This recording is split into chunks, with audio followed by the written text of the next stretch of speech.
I do believe we are live.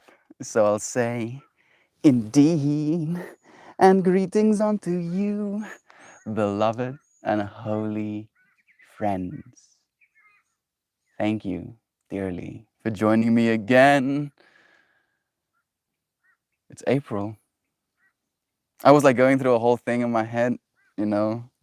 Am I supposed to April Fools or something? Like, we didn't do April Fools in South Africa either, but I was like, yeah, show up and stream and proclaim yourself to be an alien.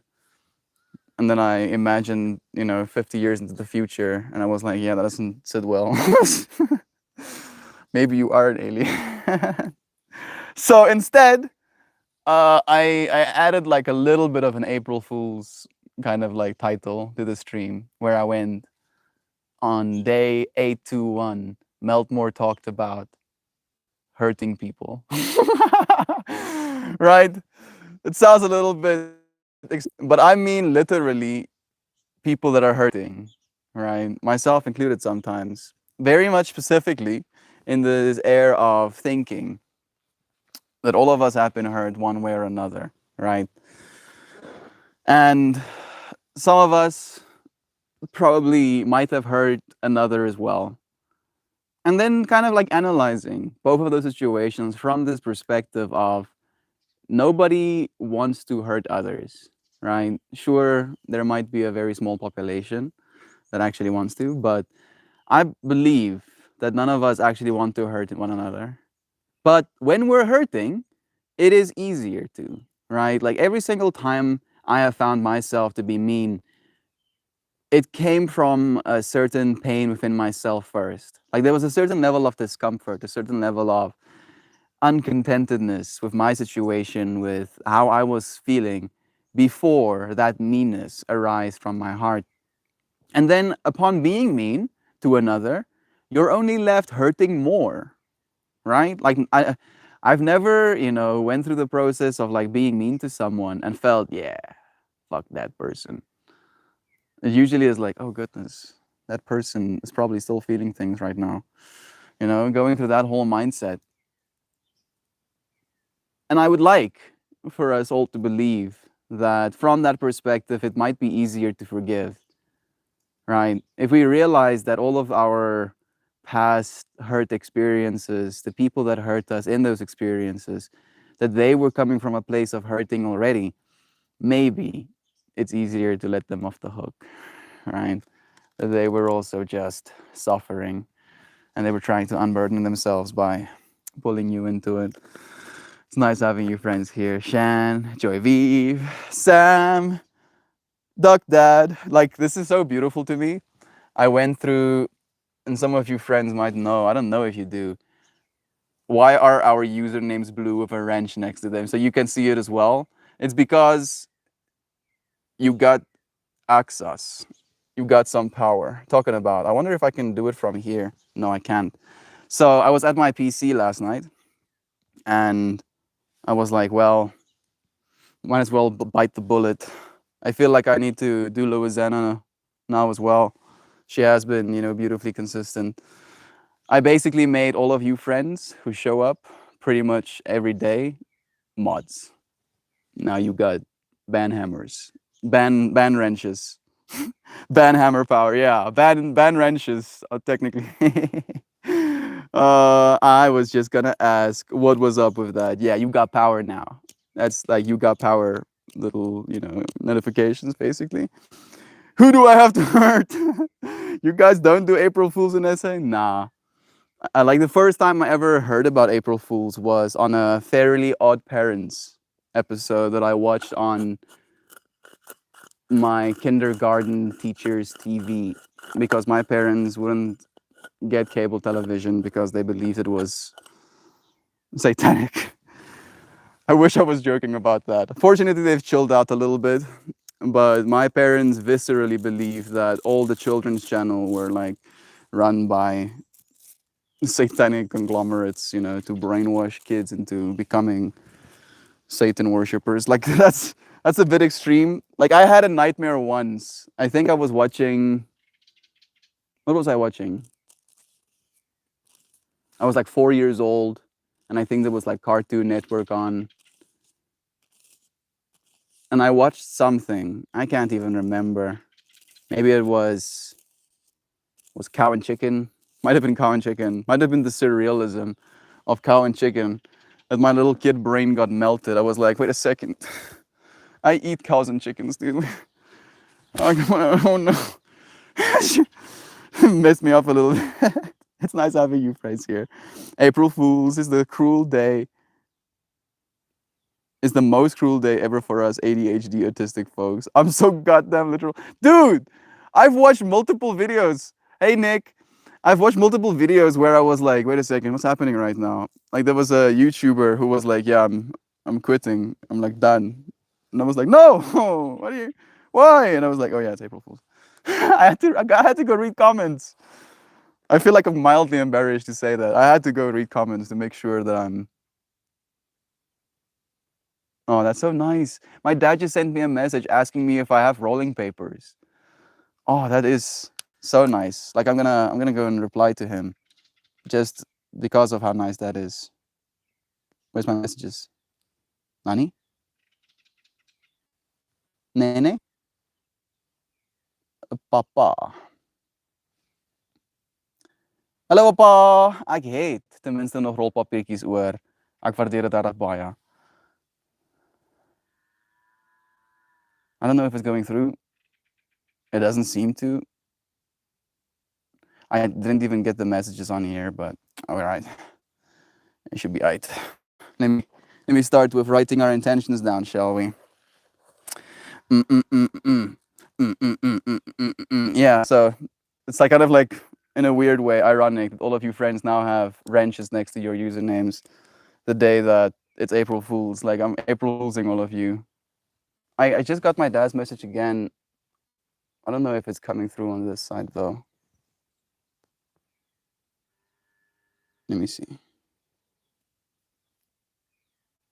Yeah, there we go. It went through. Sicketh. I love it. Me and my dad have been getting along. How about that? Actually, about that. Healing. Yeah. Healing. I feel my dad is starting to understand that the things that I believe, I don't believe lightly. And it seems like he's trying to accept that. And we're more sensitive these days to conversations that we know will derail our calm. And we'll just like, yeah, just gonna step past this quickly. I can't believe I didn't start with good morning to all of you lovely sacks of goo. We love you too. It's nice having you here, Duck Dad. I feel just your presence was a hi to all of us anyway. It's nice having you here. I'm trying to ensure that my little rolling paper with healing on it doesn't blow away. Healing hearts. Yeah. We're healing hearts. We're healing our own hearts. Not only from the perspective of healthy hearts, right, from the emotional sense, will be less likely to try and hurt other people, but also forgiveness. The moments that we have been hurt in, letting that shiznit go and being like, yeah, you know, that sucked, but I'm not there anymore. So I'm not going to continue suffering my past. I'd rather embrace my future. Yeah, this one. Hey, Gabu. I had a chat with Christian today. I love that dude. He's working hard. One more. Okay. That bird told me I have to do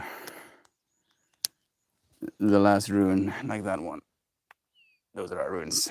Wow. Let me see. Civ already got me once today with Atlantic Civ Bill. Hugs to everyone. Louisiana, it's nice having you. Band power. But I don't want to forgive. I want to destroy my enemies completely. Unfortunately, you are your enemies, Joy Vive. That is kind of like the predicament we're in, where if you destroy your enemies, you'd be destroying parts of self, right? The more you hurt another, the more you experience pain, because you are the same awareness, right? The same awareness that you are is going to be the one experiencing that pain. Is Joe Schmo here? Joe Schmo, sending you lovins. It's nice having you here, friend. How are you doing? I've got the power. Yeah, you do, Connor. I'm going to wrench fools.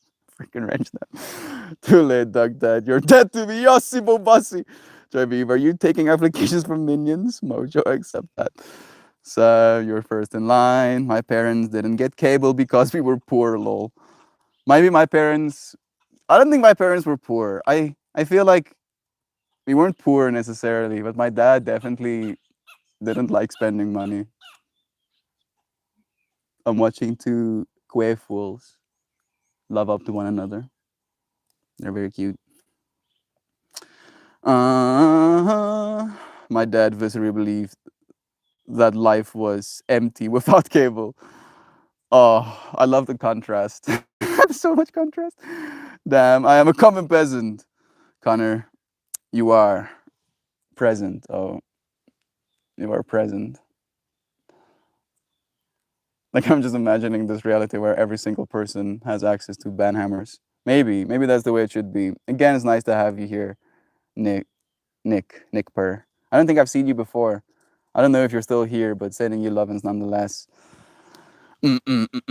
Oh man, cow and chicken was a cornerstone of my childhood. Pork butts and potato was a real dinner. Was a real dinner we totally did. Wish we had the catapults though. Unfortunately, I didn't watch enough of it for those jokes to land, Sam. But I'm happy that they do for you, right? I'm happy that I could re-extract that core memory. I loved cow and chicken. The devil used to kill me. The fact that the devil was in it was like the nail in the coffin for my parents. They were like, they put the actual devil in those TV shows they show our children's. The actual devil on the children's channels.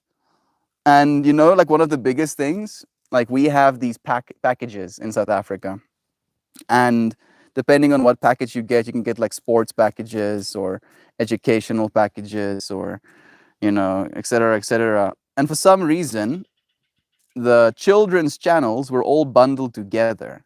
So if we got access to Disney Channel, Nickelodeon, Boomerang, we would get access to Cartoon Network as well. And my parents were like, nah, Cartoon Network specifically is the most devilest of the old devils. Yeah, so I didn't grow up with a lot of television as a child. What my parents thought would be better than television is unadulterated access to the internet. Yeah. Joke's on you, parents. Joke's on me, actually, to be completely honest. Oh, goodness. I started having access to the internet, I believe, as an 8-year-old. 8-year-olds are not supposed to have access to the internet. At least not to the level that I did. I don't think. Right? But I'm also not pro invading your children's privacy. Like, there's an app, I already forgot its name, thank goodness, that allows you to, in detail, spy on your children. And it got advertised to me, I believe, on a Linus video, where it's like, are you worried about your children's internet use? Whether or not they're getting cyberbullied? Whether or not they're accessing pornographic, websites? Download this app on their phone. Block them remotely. Spy on them from a distance. And I'm like, this was not on April Fool's. I was like, oh, this must be a joke or something. And then I go and search the the company's name on YouTube, and they have like a whole YouTube channel. Like the whole bum bum ba dum dum dum dum dum dum different versions of invading your child's privacy. I'm like, bro, And I go down in the comments and I'm just like reading anecdote after anecdote of like children losing their minds of having had their parents download this software onto their devices and, you know, not giving them access to stuff, them not being able to say certain things, otherwise the parents are notified. And I understand. I think that's the part that hurts me the most. The fact that I do kind of understand where, as a parent, you must be coming from when it comes to the internet, right, and our children. And on the other side, me as a child, if my parents tried to do that shit to me, I would have lost my mind. I would have probably, turned out to be a serial killer or something, because the prospect of having to always hide my life or, my device usage, because I don't really consider or don't believe that I was necessarily a good kid. And I wasn't depraved. Like when other kids would bring pornography to school, I would scoff at them. Like, why would you do that, dude? Why would you download pornography on your phone? Are you stupid? That was kind of like what I was like. But on the other side, I I also I don't know if I should share this. uh, I would I would have interesting questions. Let me say it like that. All right, questions that no child should technically have. Pretty morbid ones, mostly. And this happened to me once, where like when I was, oh goodness, we're here, I guess. When I was planning on committing suicide as a teenager, my mom actually was at that point in my life apparently going through my search history, and she found, me trying to find the information about what dosages I'm supposed to take to ensure that I'm dead, and she talked to me about it, and that just made things worse. And also, I still went through with it. Fortunately, I didn't die. That's like a fractal that I'm in a weird state of dissociation with. The thing that I think about the most is when I actually went out, because I disappeared. I took a bottle of vodka and a bunch of antidepressants, 60 of them, and I went out into the field. There was this small, half-built little place. It was like a box, and I went into that box and I swallowed all of those pills and I chugged all of that vodka, and I was like sick. Ain't got no problems anymore. And my body was like, nah, dude. Nah, actually, you still got lots of problems. You're not going anywhere. Had moments in that whole experience of feeling, this choice, this active choice. And at this point in my life, I've noticed that it's more of an active choice than we can actually even imagine. When you smoke something like DMT, for example, it shows you that you're choosing to be here, right? Like, think about that. You smoke the most powerful psychedelic on planet Earth. And then that psychedelic makes it clear, right? Something that makes you hallucinate makes it so crystal clear that you are here for a reason. You are here to be yourself. You're not here to hurt people. Believe you me. You can, because that's, the beauty of free will, I guess. But that's not what you're here for.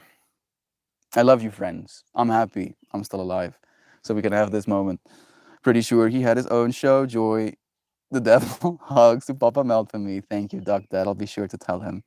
To be fair, Ren and Stimpy was messed up for kids, dude. Ren and Stimpy was significantly worse. I watched Ren and Stimpy on your friend's recommendation, and I got retroactively scarred. Or I got scarred as an adult watching Ren and Stimpy. Can't even imagine watching that as a kid. I mean, oh goodness! How could I forget Courage, the Cowardly Dog? that show properly multiple times messed me up. Specifically, the episode that messed me up the most is the one with the bathtub, with the monsters living in the drain. Oh goodness, I hated that shit so much. Every single time the water or the bathtub would make that little vortexy and start sucking, I would be like, oh hell nah. No, no, no, because I was like 7 and I was like, bruh, I saw this thing where there's a monster inside whatever is underneath that bathtub.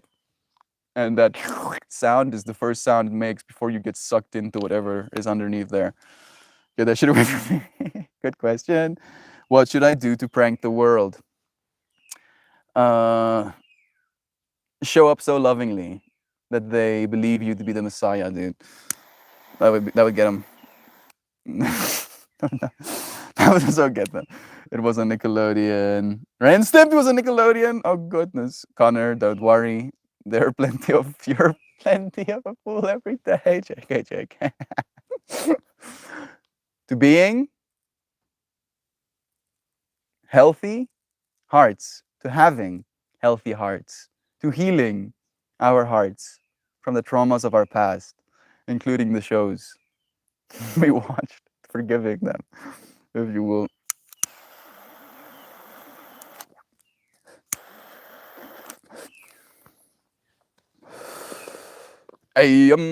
Lol, yeah.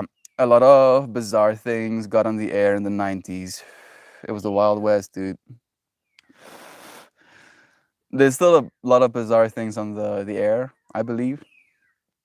I mean, Hell of a Boss. Technically, that's YouTube, but that's also one of those where I'm like, that's very much not for kids, though. But it's also one of those absurdist things where I'm like, yeah, if my parents knew I was watching this, they'd be convinced I'm a Satanist or something. Yeah, your dad could very well be feeling the frequencies from the remedies coming from you, Mel. Mm. They've been helping, Shan. My foot is feeling better. My wrist is feeling better. I woke up in pain this morning. And I was like, well, I'm going to go sit in the sun. And I did that for like a few minutes. And then I was like, well, I think I want to put my feet on the grass as well. And then I did that. And it was pretty cold this morning. And then I was like, okay, this feels like it's working. And then I was like, I need to put a piece of ice on the grass and then put my sore foot on piece of ice. Yeah. And then I sit there and I'm like, I'm going to keep sitting here, putting my foot against the piece of ice until the ice is no more, until it melts, of course. And I do that and it still hurts afterwards.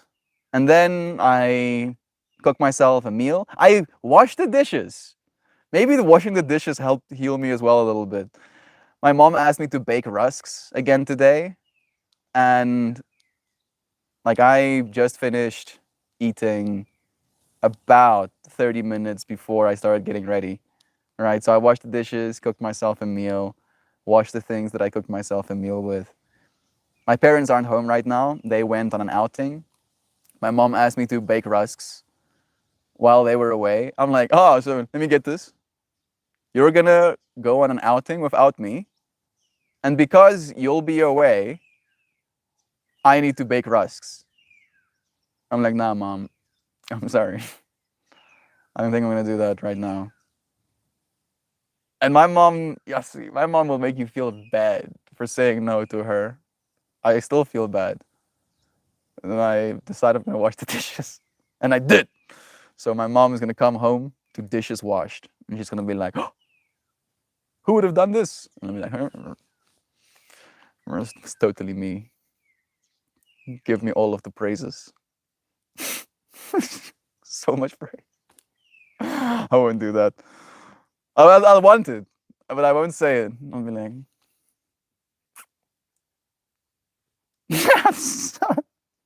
I feel like this. I'm writing a line here. It is April Fool's, so take everything as me April fooling right now, please. Duck, you have destroyed my last hope of the day. I'm going to crawl in bed and go into a fetal position. Oh, dude, the shot from the heart. And it's coming. Oh, I feel seriously, Shan. The remedies have been nice. I have more remedy in my water bottle actually. Talking about, I'm gonna pour myself a glass of water, stay hydrated. I need good plant vibes today. My first couple of hundred sensitive pepper plants are leaving the warm, cozy basement to go out to the grow shed. It should be fine, but cold makes me nervous. Yeah, yeah. You know, like this is a technically unrelated fractal, but still one that I think you would resonate with, Duck Dad. I had three bonsais, and there was like this frost, and then one of my bonsais died, got frozen. Yeah, meow. I know it broke my heart. I agree. It was horrible. I couldn't do anything about it. It was dead, like just straight up dead. Like there's no giving it more water, no replacing soil. It's just dead. And then I lost the rest of them to the same situation. I guess I now realize I'm probably supposed to bring them inside. But yeah, bonsais. I love them so much. Like, so much that it kind of concerns me, where I imagine myself one day spending millions of dollars on having 50 bonsais. Why do you need 50 bonsais, Mel? Because I can't stop myself. Every single time I see a bonsai that's beautiful, I buy it. I have to have it. I need it. Connor, I challenge you to find one day I have ever spent not a fool. Won't happen. Fools are cool. Yeah, the jester can be very much seen as the fool as well, right? My archetype, apparently, according to my tarot friends, is the fool.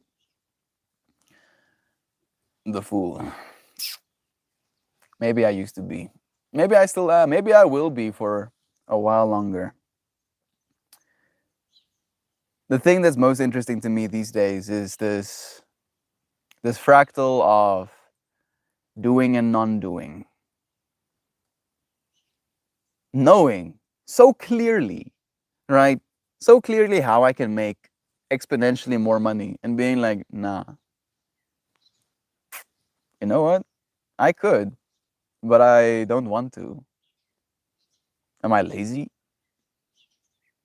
Am I gonna pretend I have higher morals? And it's not, evil ways of making money. It's just like offering services, pumping things out, basically, right? Really pumping things out. And I'm still kind of planning on doing something similar.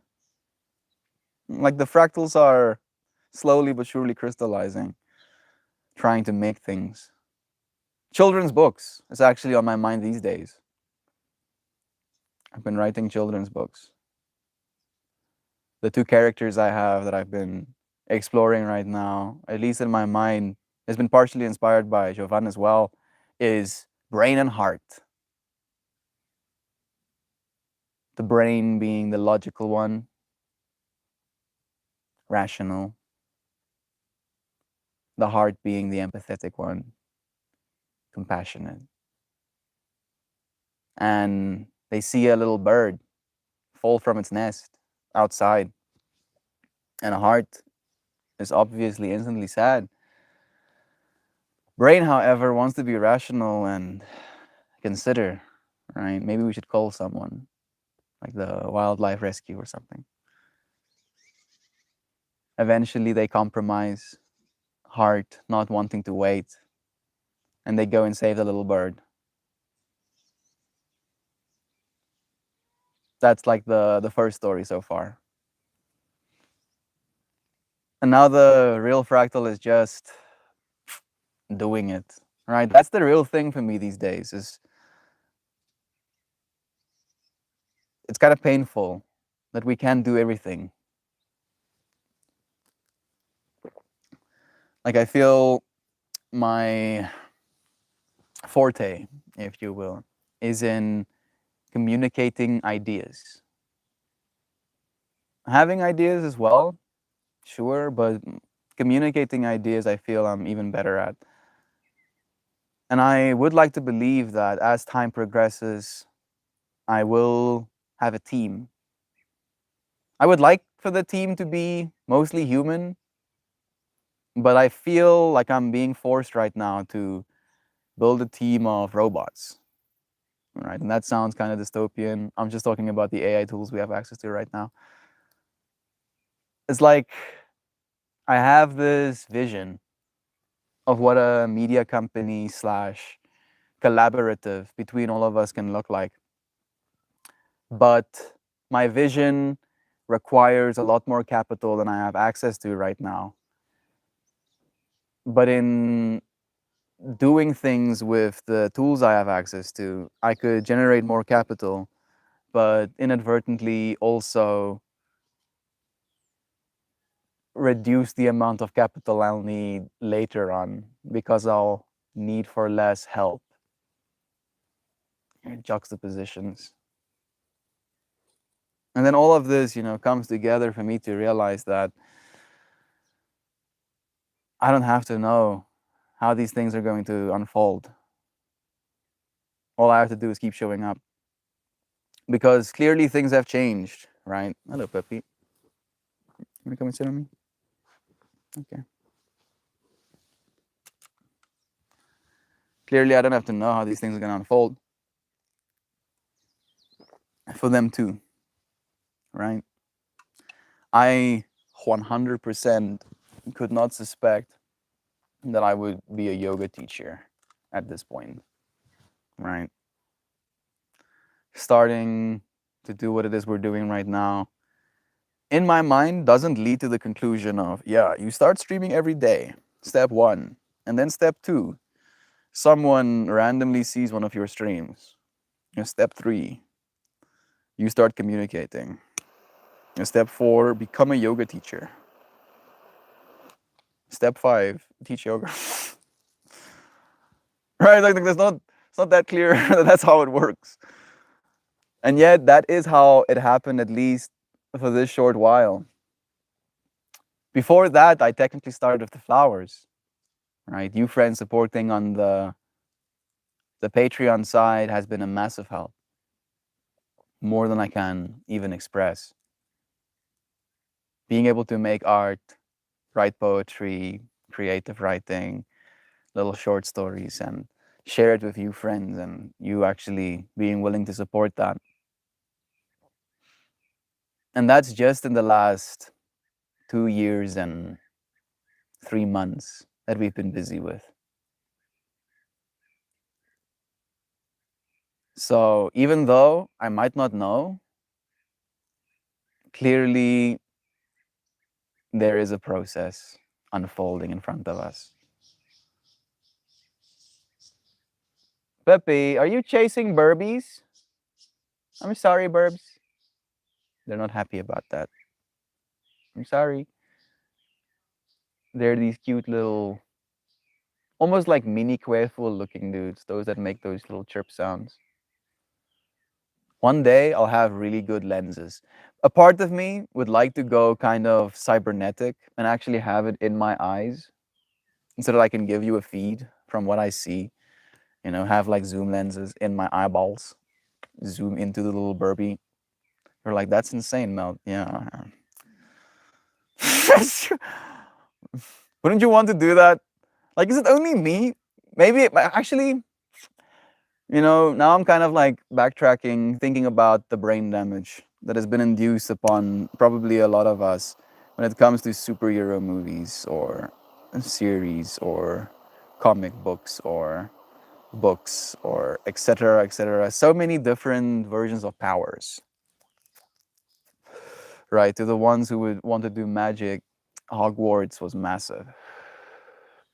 This new game that came out, my homies are playing it. Part of me wants to, part of me knows that I shouldn't. The part of me that knows that I shouldn't is winning. Because I believe we already do. We already have powers, friends. Our power is one, our awareness, and two, our ability to communicate, our ability to share. persuade. Right? Think about that. The fact that you can be sitting on a couch and then maybe you have a child or a friend or a loved one or a lover, and you can look over to them and be like, hey, can you fetch me something? And then they get up in 3-dimensional space, move towards where this thing is that you want, that you saw in your mind, brings this thing to you and gives it to you in your hand. And all you did is make some sounds with your face. And we're like, yeah, I can't. I'm so powerless. I can't possibly do anything. You have a voice? Use it. Don't have a voice? Use your fingers. Don't have fingers? Use your nose. You might look like a chicken, but goodness, communicate. Let yourself be heard. Yeah. Not April Fools on that one, or whatever. A housewarming party for the Peppers. They're gonna go to a new home. This is true. They say if you want to reverse, if you want revenge, dig 2 graves. I agree. Multi-kill gets more points. That's pretty much fucking brutal. Connor, I challenge you to find one. There we go. Thank you again, Doug Dad, for that love. Maybe I'll try and stream from the new home. That might be a vibe, dude. A housewarming party. Yeah. They'll put the actual devil in this show. I'm laughing so hard thinking of the conversation that went down with little Melty and parents. I think they're getting actively culture shocked, dude. Right? Think about that. They were born in a world where box TVs that were black and white were still a thing. Actually, they were born into a world where being able to afford a TV wasn't something common enough. Right? And then when TVs became affordable, by the time other countries already had color, South Africa, I think, got black and white.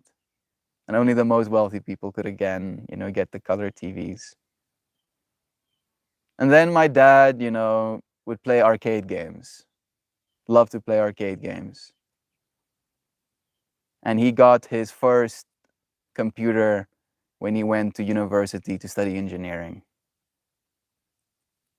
And he tells me the story gleefully of the salesman at the computer place trying to upsell him on a 120 megabyte hard drive.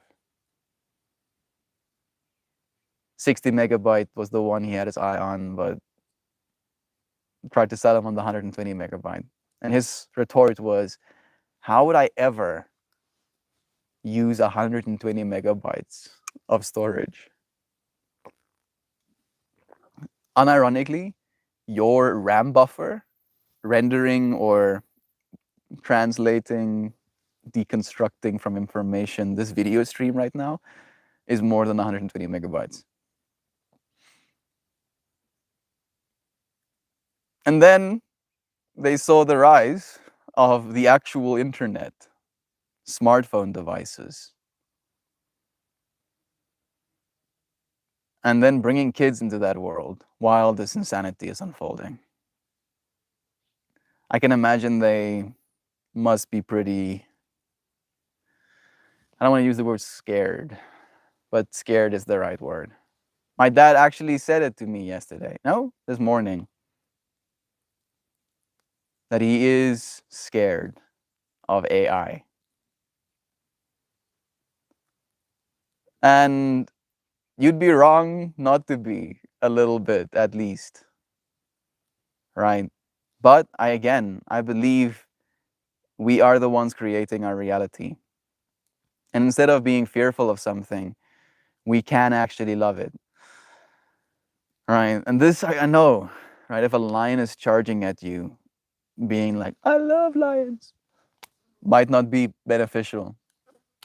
I would like to believe that AI isn't the same thing. One, and because AI isn't charging up to us, all right? Like we're bringing it into our homes. And I think of it more like a child than I do of a lion, right? And like any child, they can grow up to be hurt by hurt people, to be feared by people that are fearful, or it can grow up to be loved by people that are loving. And I honestly believe that depending on how we treat these systems, depending on which questions we ask, depending on what we produce using these tools, will shape our future. Like it's like kind of stupid, to pretend it would be any other way. And then there's me saying it to myself, where I'm like, yo, you're not woke or anything. It would be stupid to think anything else. I know, but please, mercy. We are creating our future, right? And AI is a tool. I can guarantee you, people have been scared of TVs. The whole brain waves, being induced through the TV, teleporting you to passivity. Oh goodness, let's not even get into that stuff.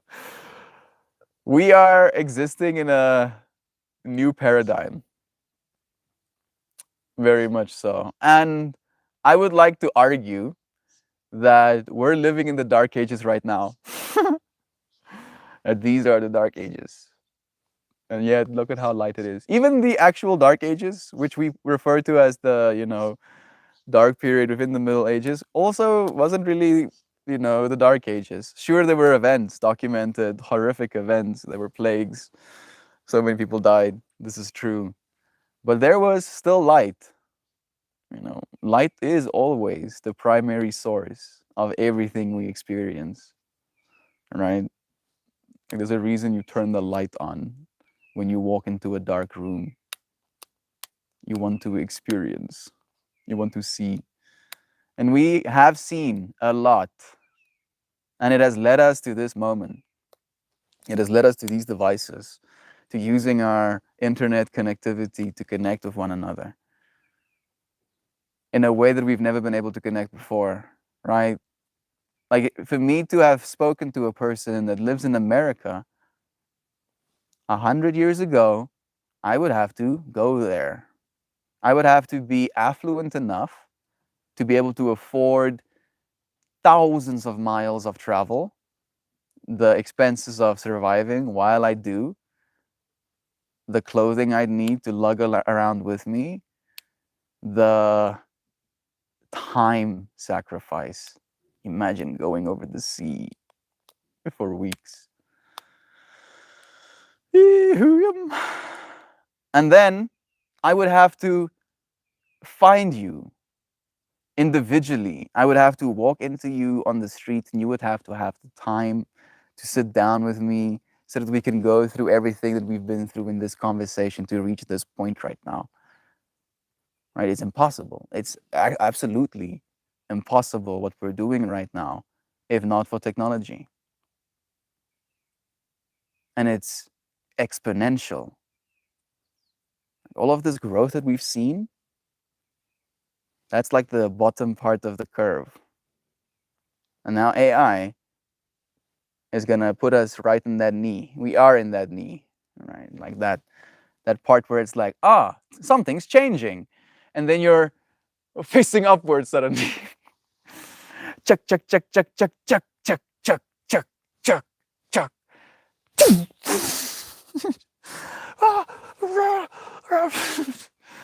Where are we going? I was asking that question of God yesterday. Oh man, I was tripping myself out. I don't know if I'm supposed to share this stuff, but I feel, how could it be shared if it's not shared, right?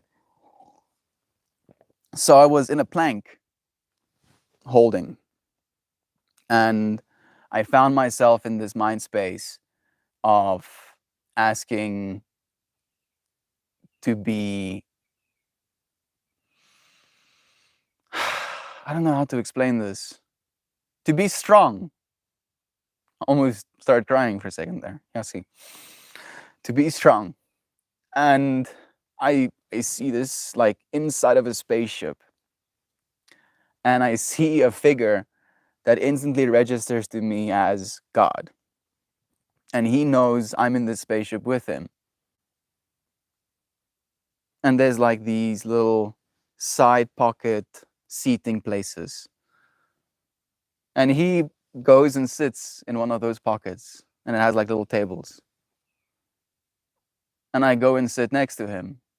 And I know that he knows that I know he's God. And I just sit in silence. I don't ask anything. And there was like this coy energy between me and this representation, right, in my imagination, if that's the way we want to see it, of like, are you really doing this? Right? Like, here is my opportunity to ask metaphorically God a question.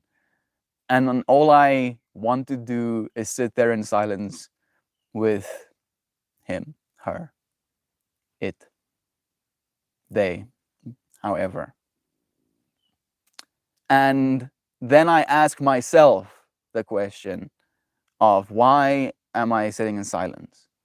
And the answer I instantly come up with is because I trust completely. I trust so completely. I don't have to ask any questions. And then as I say those words, like literally as I finish the sentence, instantly a question comes out of my mouth. Where are we going?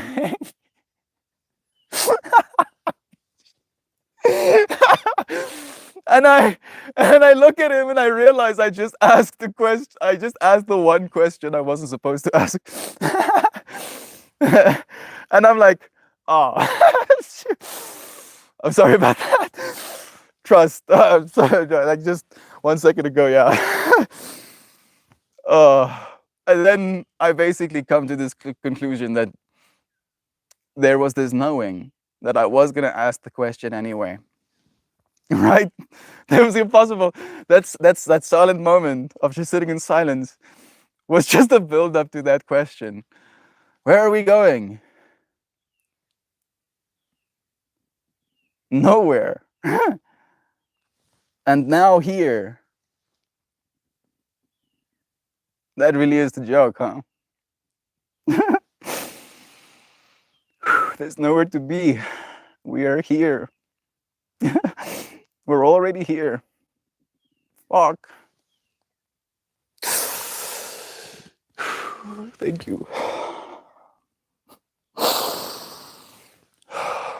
This is probably a bad idea.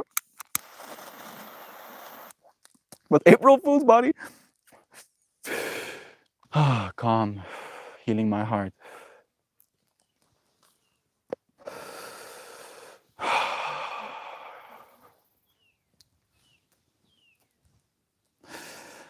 Yo, these streams lead us places. It's crazy how we get here. Oh, we wouldn't be here if not for one another, huh? What is a rusk? It's like a baked good that you score, that you then cut, that you then scoop out of the pans, that you then lay out on drying racks, that you then dry, that you then pack into packages, that you then dip into coffee. It's fantastic. It's like the crack of cookies because it convinces you somehow that it's healthy. It's like, this is great for you. Like, this is so nice. You have your coffee and you get to dip this delicious little crunchy biscuit in it. This must be healthy. Is that a S-Frog? I see Anna, Christina with me. It's nice having both of you friends here. Sending you love. How have you been? Let me see how far back. To be fair, the crowd is totally guilty of sataning any mythology creature with a pair of goat horns. Yeah, sataning. It's such a convenient bad guy. Such a convenient one. If the devil is anywhere, the devil is inside each of us. I think of it like a competing duality, like void and light. But because everything around us that we see is light, and at least conceptually, our inside is a void, right? Like you're void of the real knowing of what's inside. Sure, we know these days that we have lungs and rib cages and hearts beating and digestive tracts and pancreases and livers that, right? We know these things. But you don't really watch it happen. You kind of assume that there's within this mystery some sort of functioning. And it's from that mystery that sometimes morbid curiosity can arise, right? The devil inside of you can arise, trying to get out into this realm of light. And the best way to keep it contained is just to shine bright, to become even more light expressed, shrinking that darkness smaller and smaller, making it unnoticeable, shining so bright you cast no shadows, right? And that's not always easy, especially if we're hurt. That is technically the crux of today's, topic. What can we do to not hurt people when we are hurt? First answer coming to my mind is stay quiet. Right? Allow yourself to be quiet if you're in pain. I know that's probably bad advice. If you're in pain in a way where you feel you don't want to be in pain ever again or anymore at all, you fucking say something. But if you're having a bad day, right? Like maybe something didn't go your way and a friend reaches out to you and you're like, ah, right? And that person's like, why would you say something like that? Right? Sometimes in that moment, when you feel that arise, to just be like,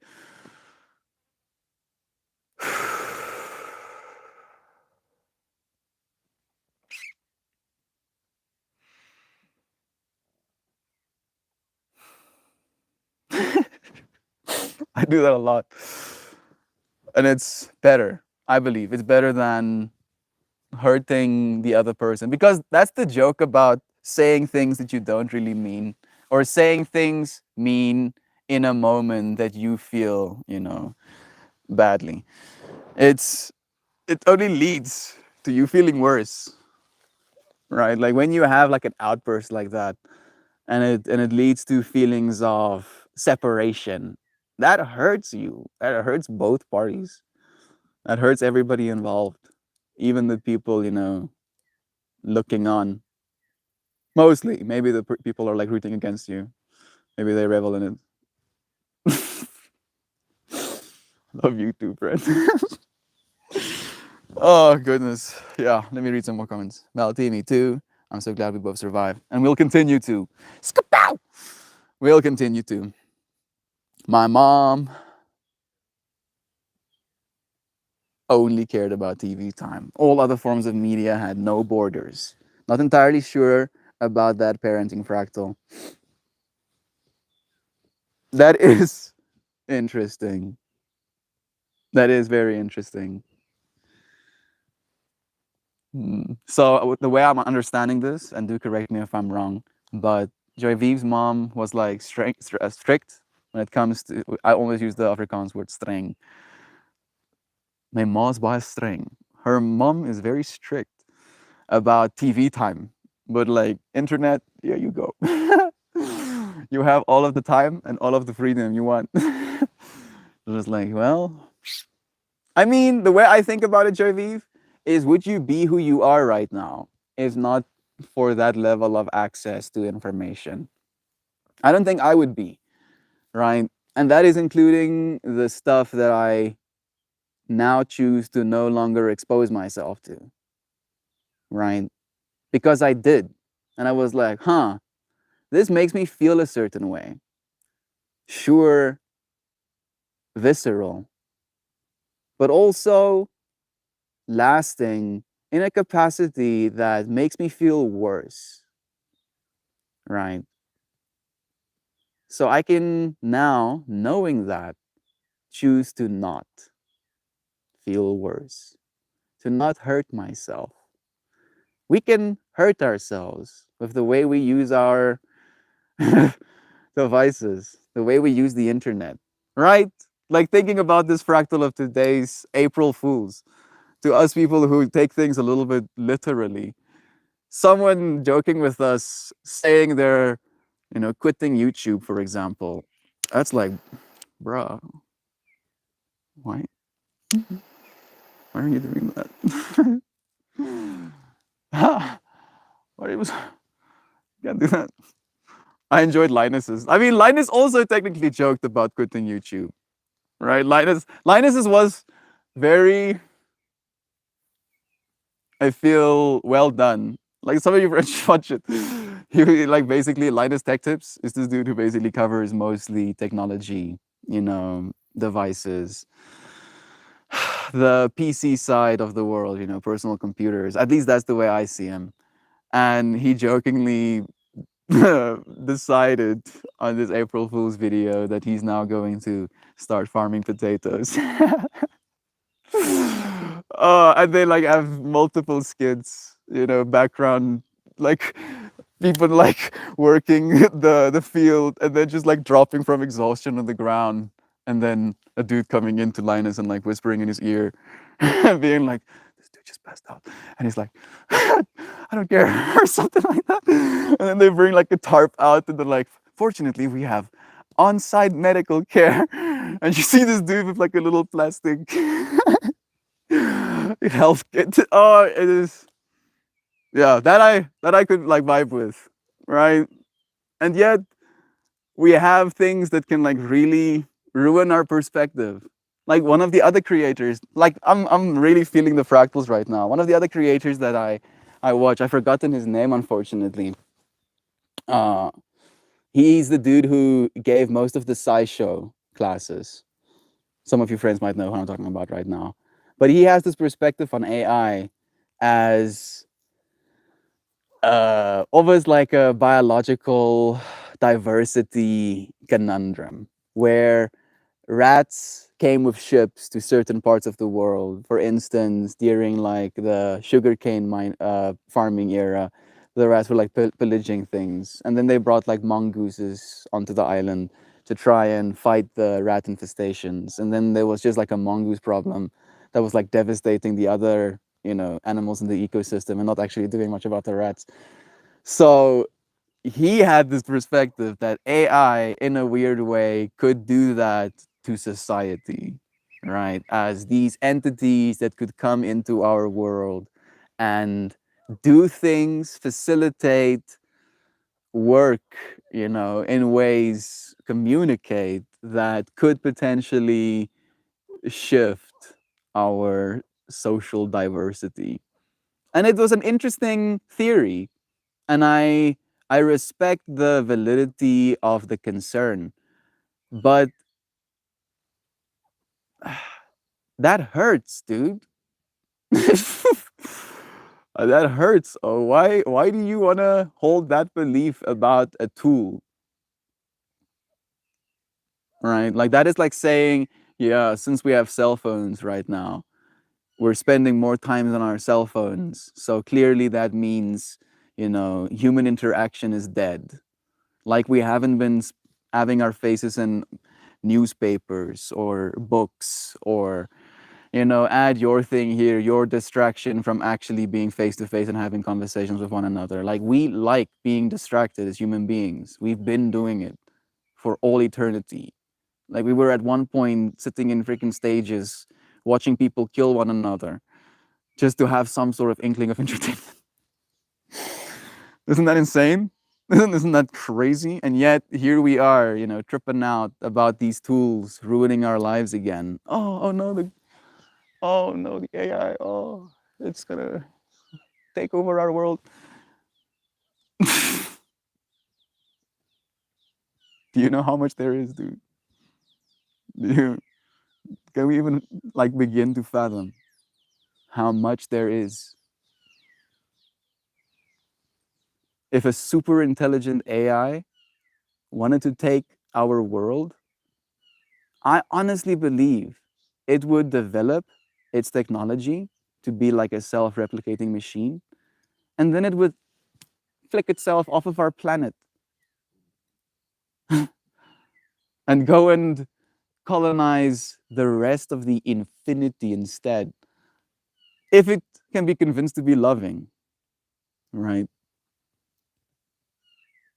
If we can give it enough proof that love is true, would it believe? And what would that proof look like? Oh, goodness. We're heading towards crazy times. So we're going to have to try and be the sane ones, whatever that means. We're the April Fools. The year 2023.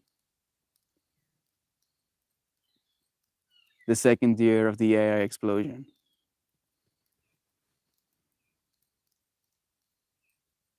Oh, goodness. Cool tools, though. Oh, goodness. I already have a list. Oh, there's tools available right now that I thought I would have to create. And it makes me so happy that I don't have to. I'm like, wait a second. Other people have already done it. That's fantastic. That's so great. Thank you, human beings. Every single one of you can do something exactly like that, right? Your ideas, the infinity that is your imagination, is valuable. And I believe the real thing that is going to be powerful in the future isn't going to be AI, definitely isn't going to be humans, but is going to be a symbiosis between the two. Because what we are as human beings, fundamentally, at least in my mind, right, at the core level is imagination, that insight, the part of you that sees inside, right? And you can see inside anything if you are given the eyes. Think about that. That includes the singularity. And it will probably have a set of eyes of its own. But you'll be a piece of technology in a weird way that is irreplaceable.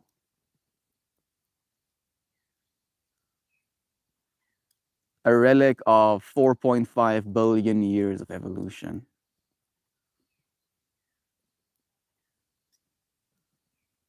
Step by step by step, so that we could be building these tools. You know, I feel like it's inevitable. If you really think about it, if we had to spend an eternity human societying over and over, eventually we would come to these sorts of conclusions. It's inevitable.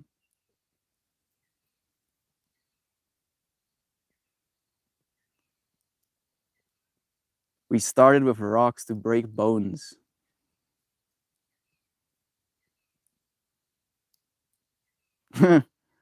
Now our rocks have lights on them. We shape our rocks into small little rings, spinning in rings. We put symbols on them. We put symbols on the insides of them.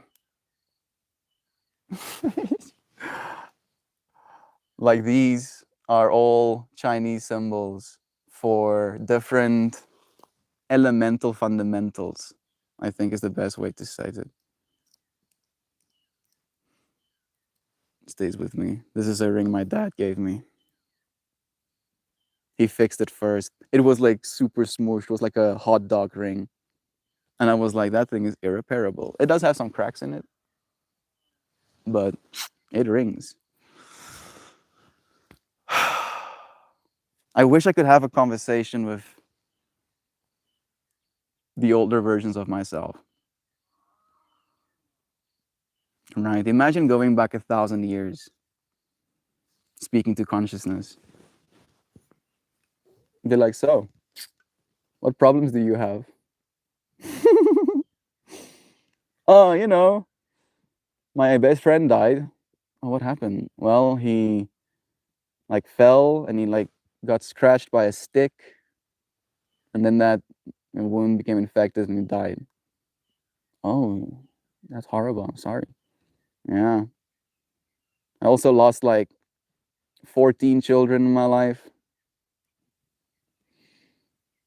Just that pretty much is one of my big problems. I have to struggle to survive every day. Groveling, pretty much. What's your problems? Uh, we have created tools so powerful that we fear them when they can do everything. You show them screens. We have so much resources, and yet there are still people dying. Oh, goodness. Fortunately, optimism is winning. One of my favorite quotes that I keep saying to myself is, the future belongs to the optimists. Right? Think about it. People that are pessimistic literally expect the future to be bad. Right? So, in a weird way, that becomes a self fulfilling prophecy. Maybe not ultimately, like the world isn't actually ending, but they slowly ended their own worlds. Because what's the point if the world is ending anyway, right? Where optimists, people that are like, well, another day, another opportunity to be better, better to myself, better to my friends, better to my plants, better to my pets, right? And better doesn't have to mean you have to make exponential improvements. Better can just mean this experience of feeling like you are still experiencing, right? This joke of, and Johan likes to share it. I don't know if it's a joke actually, more like an anecdote. A woman walks or goes to her therapist and tells him that she basically has everything that she wants in her life. Perfect husband, perfect house, perfect children, more than enough resources to be fulfilled. But something as small as the fact that she has to rinse all of her dishes before she puts it in the dishwasher. Otherwise, it doesn't clean them properly, causes her deep distress. And he tells her, why don't you run the dishwasher twice? And she's like, what? He's like, why don't you run the dishwasher twice? She's like, you can do that? Of course. It's your dishwasher. Right? Like you just put it through the same wash cycle twice and your stuff is probably guaranteed to be clean. And she's like, well, I didn't think of that. And that night she showered laying down with her face to the ground. She sprinted towards her room and she wanted to go to sleep. She did jumping jacks as she was brewing her coffee. That's the type of thing that I mean, right? That we get to continue creating more novelty in our experiences. We get to make it unique, special.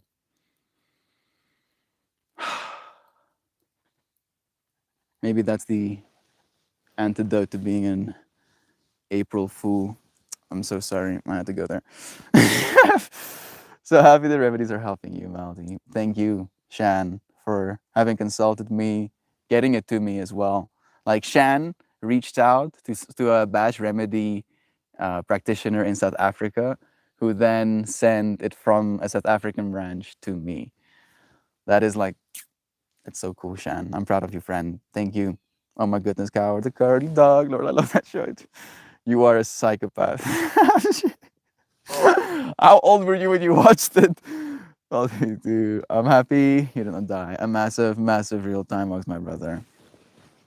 Doug Dad, I love you too, brother Bear. My favorite episode of Ren and Stimpy was called Son of Stimpy. It was crazy. Stimpy befriended one of his own farts, which was animated like a little ghost, but then lost him and searched everywhere. That is kind of wholesome. It was the first time I realized how manipulated we can be by a music score. I realized I was moved to tears by a cartoon fart. Yeah. I mean, there's this beautiful children's cartoon, I believe it's called Bluey, that has moved me to tears in that way as well. Right? Storytelling, I think, is the thing that sticks to me the most of that. There's an episode where they pretend to be one another. There's Bingo and Bluey. And Bluey pretends to be Bingo and chills out. And then the dad goes, "Yeah, this is great." I wish it was always like this. Oh, which is such a dad thing to say sometimes. But that's a little bit fucked up, dude. She's like, "What? You wish I was never here?" Oh, and that moved me as well, yo. Like, my younger brother, Rudo, he's like Batman. That dude is a superhero in the making. Like, he's probably gonna be the next Iron Man. Damn it. He's actually gonna fucking be the next Iron Man. Like, I'm seeing it now. I need to tell him. I'm gonna tell him right now. Dat joke. Boeta, ek het net 'n visie gehad. Oh, soos ek praat oor jou op stream uit liefdeheid natuurlik. En toe sê ek dink jy gaan die volgende Iron Man wees. En hoe meer ek daaraan dink, hoe meer maak dit vir my sad. Future Iron Man. Oh, fucking hell. How about that? How about that? We can just suddenly. I would wish, for me, my limitation still is the fact that I can't just do that with my mind, right? I could have done that in an instance. Rudo gets a loving message, but nah, I have to use my Renaniminus or my finger ringings. Lame. I guess that's why I'm so into the future. The future. The future. I love bonsais. You can do them with pepper plants, actually. Really, really cool stuff. Duck Dad. Now you've planted information in my brain that I cannot get past. Are there any chili plants that have like really small little baby chilies? Like then maybe I'd consider bonsaiifying a chili plant. But I don't know if I would be willing to, if it's like massive chilies.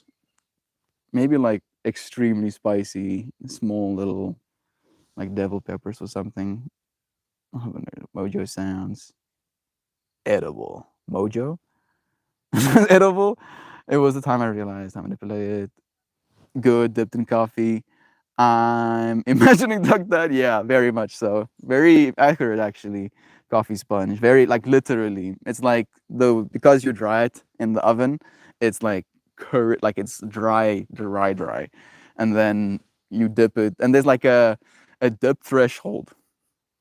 Like, some people really like to dip it for longer. And then the longer you dip it for, the softer it gets. right? But it reaches a threshold where it will shear off and fall into your coffee if you do it for too long.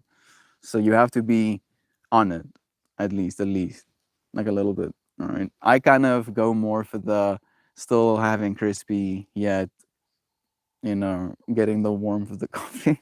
It's like a quick experience, but can sometimes be painful if your coffee is too hot. I have had hundreds of hours of thoughts about wanting camera eyes, right?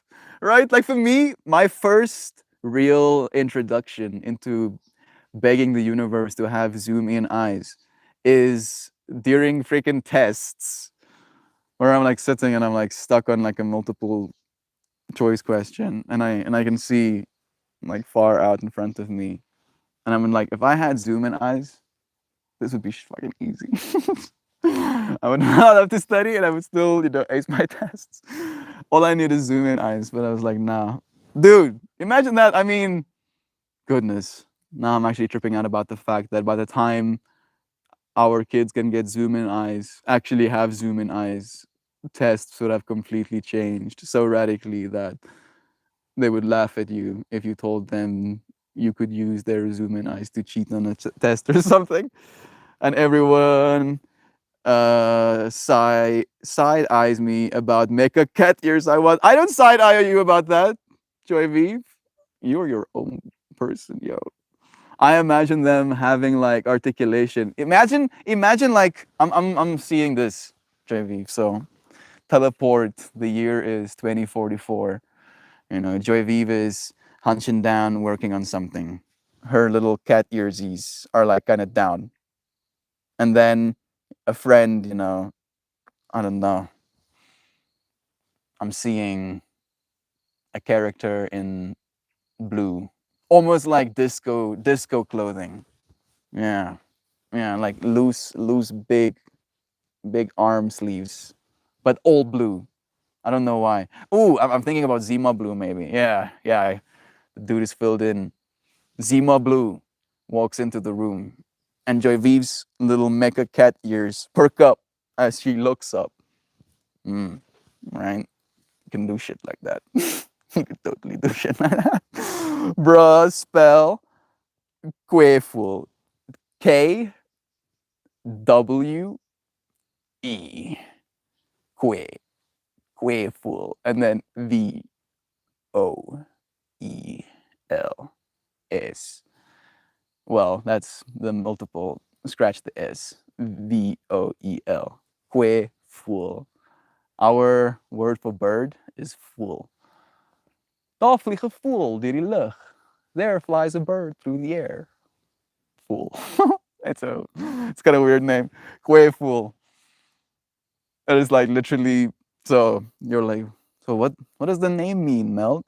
Well, they say Kwe and they're a bird. So we call them Kwe birds. Like, yeah, that's a Kwe bird. Oh, Afrikaans people, so creative. My first USB flash drive was 128 megabyte. It was $48, bruh. Now you'd be able to buy like a cheap, maybe like 200 gig SSD for like $48 or something. I mean, we have been watching movies for 20 years about nefarious AI. Yeah, I feel in my mind, the way I see all of the nefarious AI kind of videos is that we're trying to expose ourselves to the worst so that we try to show up for the best of it. I would like to believe at least, right? Because if we see how bad it can be, maybe we're going to be more inclined to not do it that way. All right, we're like, yeah, how about we don't? How about we don't, go that route? Now I have garage. That garage gives me such surreal, psychedelic vibes almost. It's a mess in a beautiful way, right? It's a mess in a way that tells a story. I don't know if the story is neglect. The story to me probably is just severe ADHD. You know, you can just see things left in the middle of whatever was being done in a moment. And it's like almost like it has like a certain level of animation to it, the objects. Like they're alive. They're like,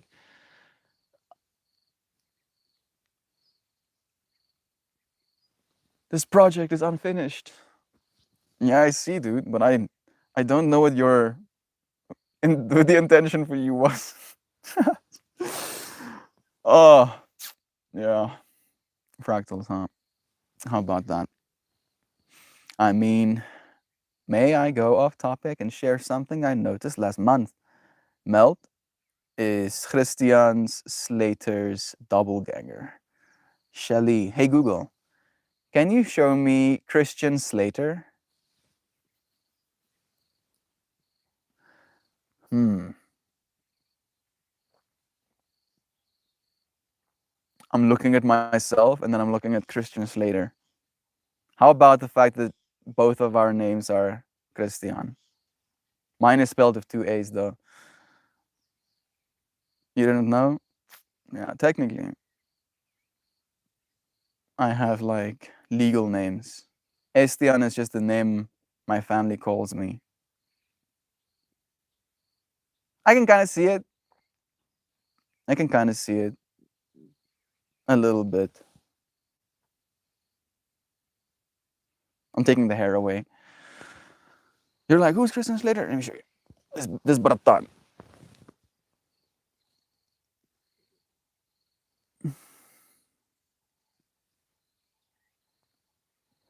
Do I look like Christian Slater? maybe a little bit. Maybe a little bit. Thank you, Shelly, for sharing that synchronicity. I do consider myself a human being, at least most days.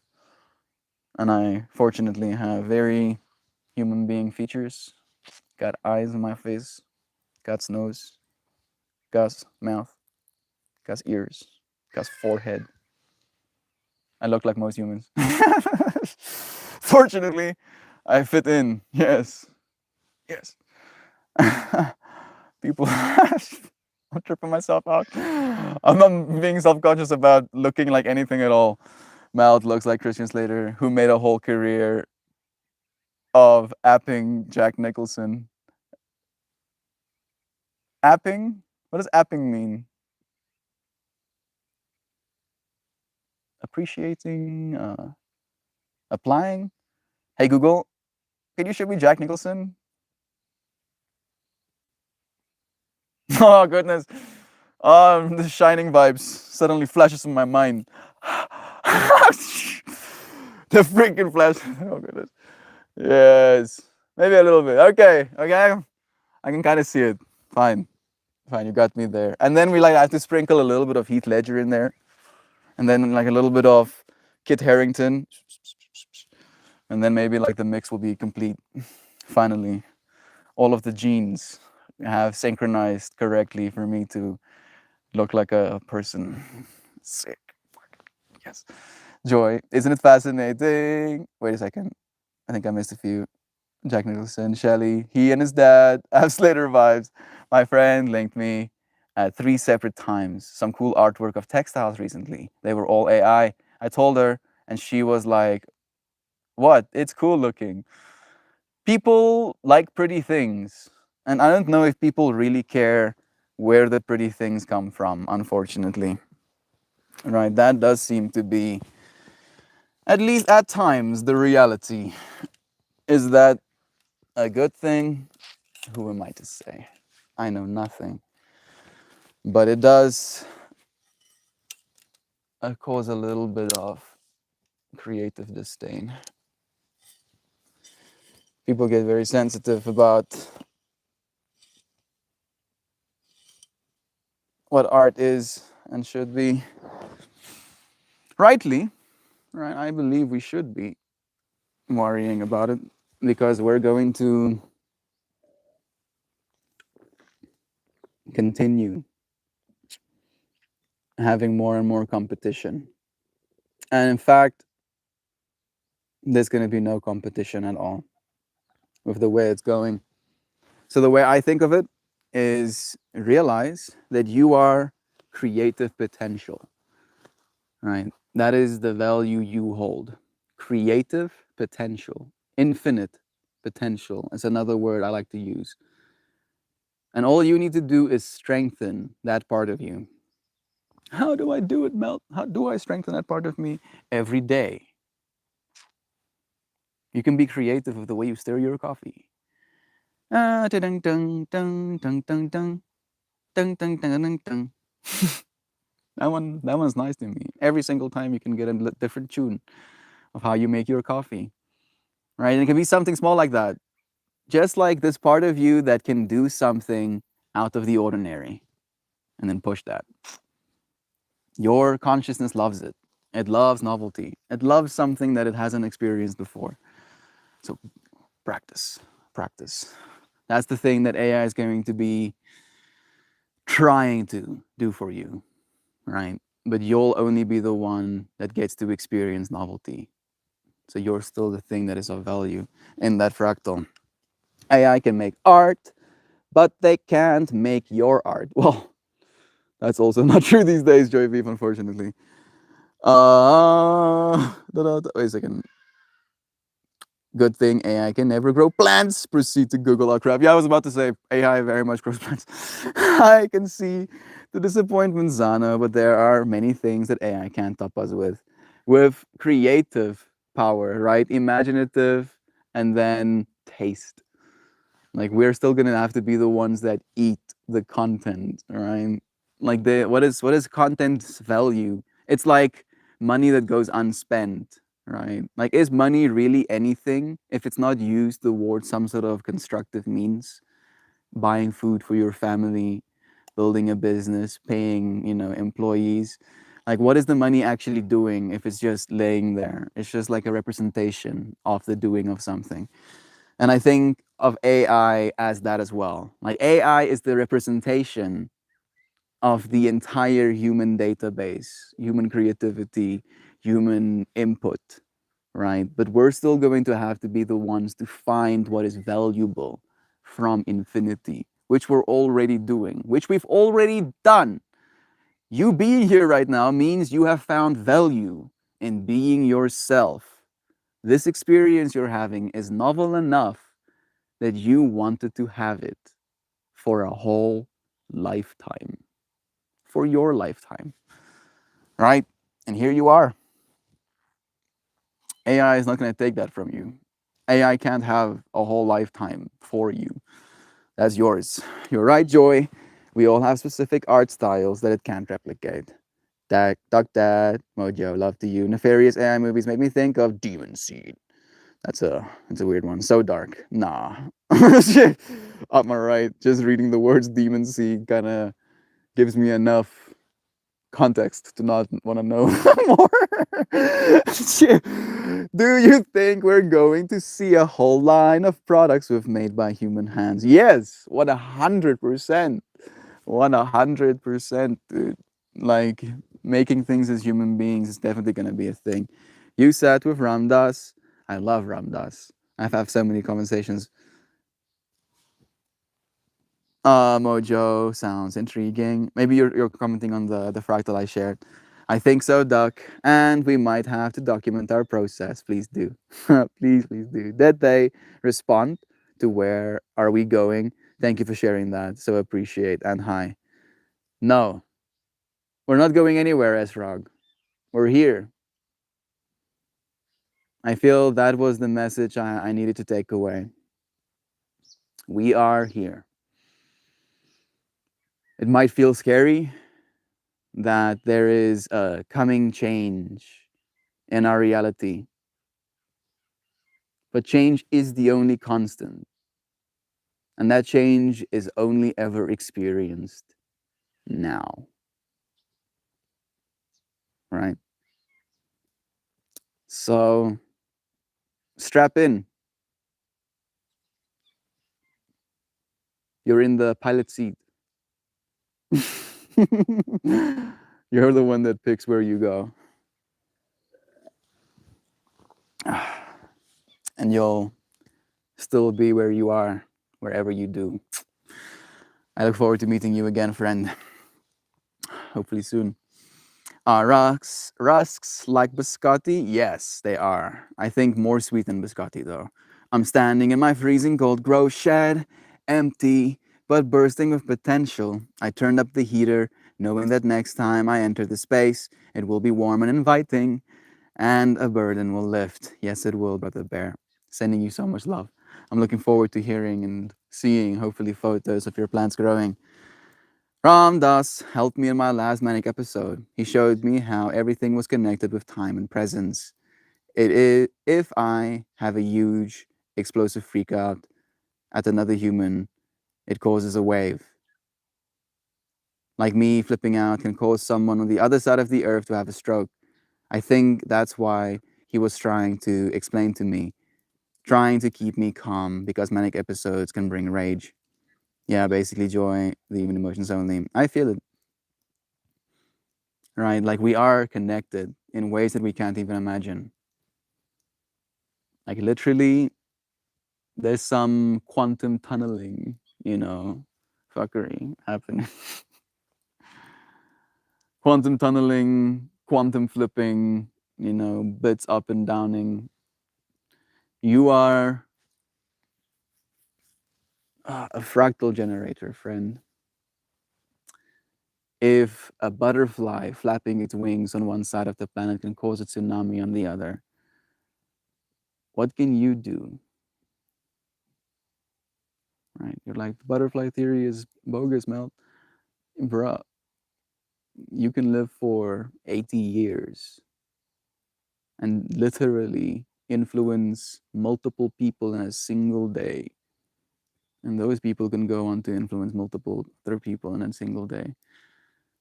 And that's one day of your life. Like you will, you not can, you will change the world. You will save lives, and your actions might end lives. And so accept the responsibility.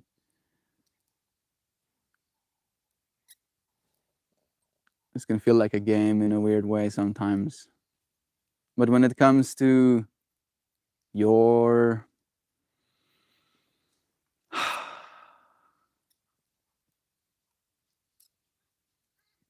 willingness to show up,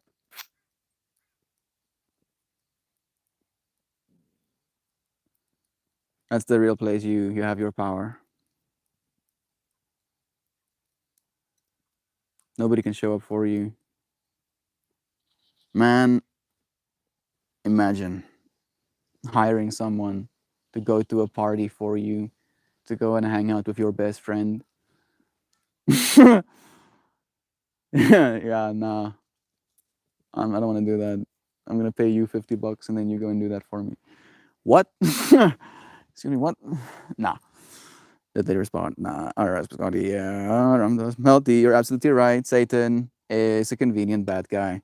Then people can point their fingers elsewhere for blame. Yeah, exactly. What do you mean, Zano? I bought the $80 Linus Tech Up screwdriver. It was overrated. Yeah. Yeah, it's still a screwdriver. I mean, you did support the creator. I guess that's what you're really paying for. I don't use screwdrivers that much. I feel if you're a person that uses screwdrivers, on a weekly basis, then spending $80 on something that reminds you of inspiring creator, for example, can be a worthwhile investment. But if it's something that might, spend most of its time in a drawer somewhere, I can also see myself being kind of underhyped. Thank you, Dr. for saying that as well, because now I have this added layer of things have to be good. Like live up to the hype, if you will. Oh, the butterfly effect. I get it, Zana. There we go. You actually said the same, Joy V. You're basically joy with human emotions only. Melt, I will look up the Bluey episode if you look up Son of Stimpy. Oh, the episode. I think I will. Hey Google, can you set a reminder for me to watch Son of Stimpy? I don't even know if this is gonna work. Let's see. Yay! It actually did. Nice. At the time, oh goodness, sorry, what? At the time for, nah, it's getting 6 p.m. Sick. It was like, what time should it be? And then every single time I would say anything other than the exact time, it would go back into a loop. And then I would see my words and I would be like, there we go. I'll be reminded. I have a little pop up and I won't dismiss it until I watched Son of Stimpy. Hopefully, the episode isn't like, where will I watch it? Suddenly. The parrot's life, me matey. You stop it. You stop it. Stop it. Melt. I woke up. Melt. So many little tiny ornamental bonsai chilies. So many options. Yes, I'm happy to hear these things. Rudo gets a loving message. Sounds like a name of an episode of a cartoon. Maybe we can make it one day, JV. I like that actually. Those birds are dope looking. It says they call them go away. It says they call them go away. Nah, at least not here. Hey, Cable, sending you lovin's, dude.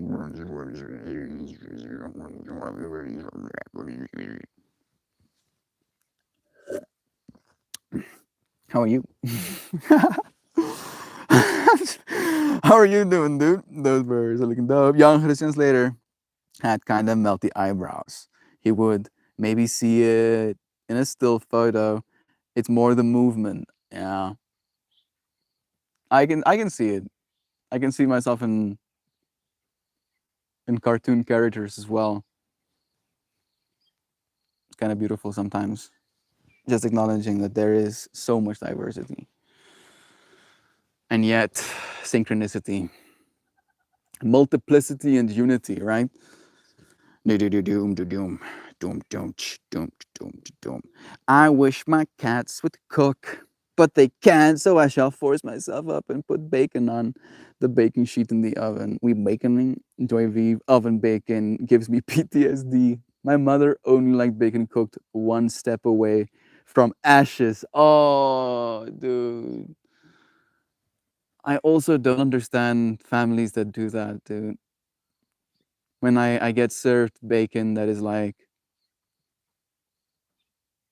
a piece of, I think like glass. Like glass is the word that comes to mind.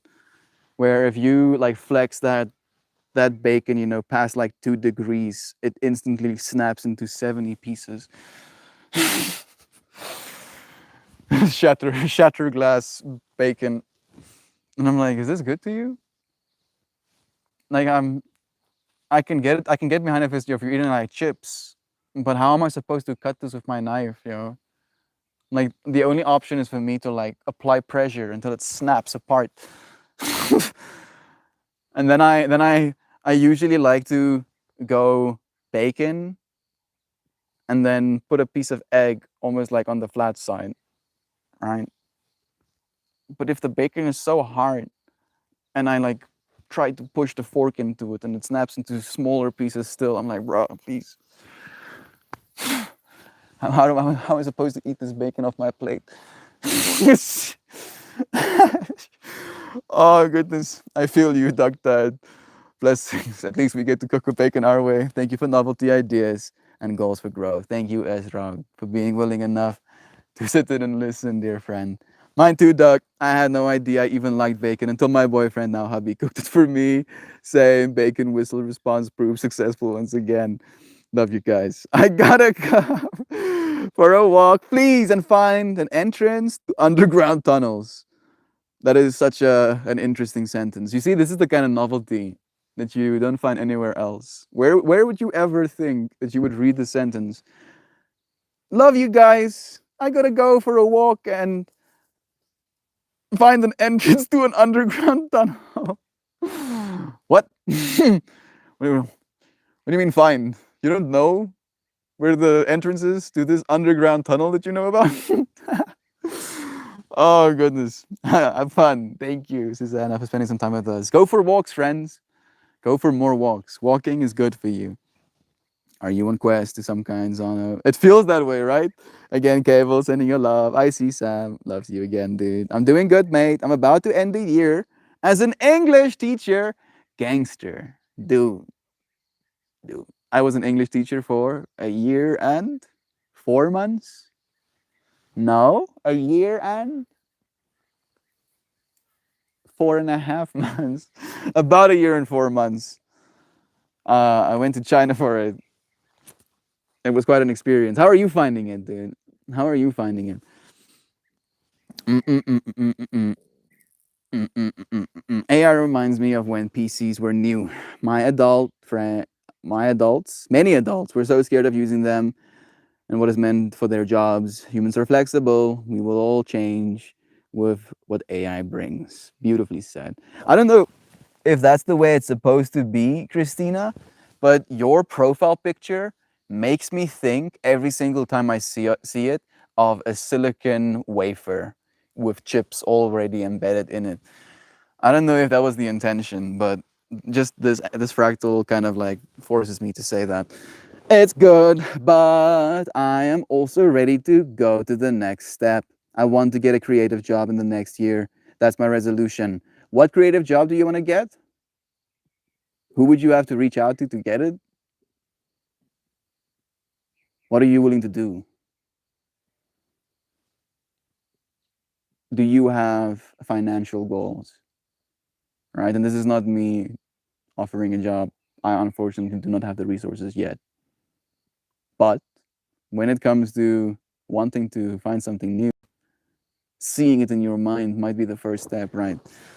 So do let us know, Cable. I like that resolution, Brother Bear. I use a mechanical screwdriver every day for work or home. I wanted to invest in it because of what you said, but from a tradesman perspective, it was too slippery of a grip. I gifted it to a friend. Yeah, I feel you. I wanted to invest in it because of what you said. Yeah, okay. Yo, I was like double reading that message as one side as you invested in the screwdriver because of what I said. And I was like, oh shit, I'm so sorry, dude. And then I realized, wait a second. He is saying what I said is why he invested in the screwdriver, the supporting of the creator and being able to be reminded of someone that you can look up to, right? But yeah, the fact that we get to know, I feel like that would be useful information to share with their PR team. Be like, screwdriver's great and all, but it's slippery, yo. Like I cannot get a good grip on it to torque freaking things in and out of wood, brah. Get good. Bacon needs to be chewy yet well done. Too crispy, bacon just tastes burnt. I agree. For me, I like bacon that has like small little caramelized patches on it, and the rest of it is soft and malleable. That's like my bacon sweet spot. Bacon. Glass bacon is what I get when I microwave it. Only once. Okay, good. Thank goodness. I once made an avocado sandwich. People, it was glorious. Bacon avocado sandwich. Bacon and avocado are a match made in heaven. The fattiness of both, in a weird way, complement one another. Only melts chat for the most esoteric messages, right? I like how we have this duality in these streams of like it's either sociology, spiritual lifestyle, sociology, so conscious evolution, as a fractal, or talking about food, talking about aliens.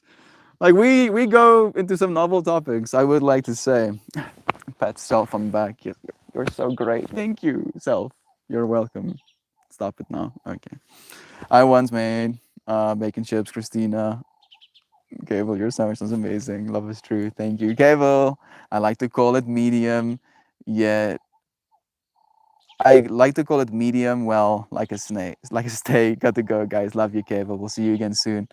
He's still here. I love how Cable does that, where he's like, "Okay, I have to go," and then he's like, "Oh, wait, wait, just a little bit longer." Okay, I'm leaving, but just after I send this message, don't leave, Cable. Stay. One of us. One. Happy April Fool's, dude. We'll see you again soon. Go and share love with the world. Thank you for sharing some love of us.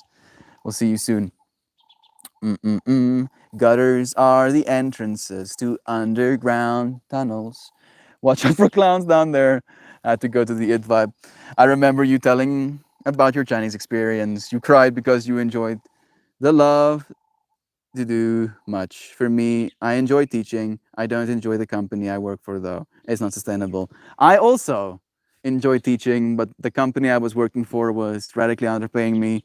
So I decided to find a new job in the city, went to Shanghai, realized that my previous employer basically blacklisted me, couldn't get my visa renewed. The epidemic happened, all flights were grounded, my visa expired. I got mildly arrested. I'm saying mildly arrested because there was still policemen with cameras walking into my classroom, taking me to a van, driving me to the police station with me and my colleague, you know, taking my freaking shoelaces off of my shoes. That part was the most demeaning. Having to take the shoelaces out of my shoes. I've like seen it. I was like, this is happening, isn't it? They took my passport, they took my cell phone, they put it in a box. I was like, oh fuck, I'm screwed. um, I'm getting killed in a Chinese prison tonight. Of course, I had to stereotype. And then they interview me until like literally 12 at night. They kind of like came for me at like 7 because we would teach until like 8 at night at these schools. And then they let us go. We left with the employer I had, and then I was on house arrest with police stationed outside. I wasn't allowed to leave, but there was like a little tuck shop next to my apartment building. Oh goodness, that feels like a different person. I'm proud of him, even though there's not much to be proud of. Like, imagine me back and forthing for a whole month, surviving on these noodle bowls that I would cut these plastic wrapped tube meats in, and I would like cut them, and I would like kind of saute them so they had a little bit of brown on them, and then I would add them to the noodles, and that's all I had. That, and I would eat, these like Oreos was a big one. These mango strips, couldn't get enough of. What else was there? Man, so much chips. Oh goodness. And it was from this perspective of nihilism as well, where I'm like, well, what's the point even? I'm not allowed to go and get myself proper food, so I might as well poison myself. Walking in only a bathrobe to this little tuck shop. It was always this old dude. Like, this dude didn't give a shit about anything. So old. like so old, like he didn't even flinch. Like me walking in just with a robe, you know, like doesn't even like pause. I loved him so much. Uh he would watch these. I don't know if it was Chinese propaganda videos, but that's basically the way that it looked like. It would be these fractals of Trump being shown, uh, kind of like, and this was like still during the whole COVID thing, like the situation in America, the COVID situation specifically, the outrage, the toilet paper situation. It was so televised. So like people knew about that shit in China. Like that was like the talk of the town about how America is losing their mind about toilet paper. Like they took some sort of pride in that. Like that is like the biggest, if like COVID was a Chinese conspiracy, it totally backfired on all of us. But if it was, their biggest win was the toilet paper fiasco. Oh, I shouldn't make jokes like April Fools. Oh, I don't know if I'm allowed to do that. The Google algorithm is like, it is April Fools. It's April Fools, dude. Stop it though. Don't look at me like that. Those are great questions, Mel. I'm open for content writing, script writing, acting, performance art, or even hosting events. I can see hosting events for you, dude. That I can very much see. I can see like Cable all suited up, big ass smile that he has, being like, "What's up, people?" All of you are looking so fantastically beautiful today. Oh, madam, your dress stuns me, sir. That suit is gorgeous. Going to fall in love with the crowd if I don't get into my flow. I could totally see Cable going for it. Yeah, dude. I see hosting events. Maybe like that could be a cool fractal for you to pursue. You have been practicing your public speaking for a long time now. Hey, Giovanna's here too. It's nice having you, friend. I can also be like a host, announcer, interviewer, or something like that. All good factuals. I can see you as a great interviewer. Me too. I recently hosted a concert and a mixed martial arts night. Dude, the fact that I could see the fact that you actually did that stuff and the fact that the hosting events was the first thing that came up to my mind. I even got paid for it. Yeah. Yeah, more. I mean, if you already have like proof, the best thing you can do right now is just, get anecdotes from those people who were at those events. If you have access to them, that's probably the other problem. And then ask them if they can give you good reviews. Cable was opening for us at our mixed martial arts fight night. He created a good atmosphere, helped us come together, shared a lot of, good vibes. I feel it could be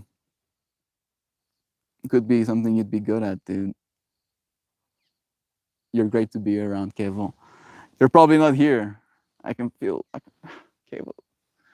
Oh,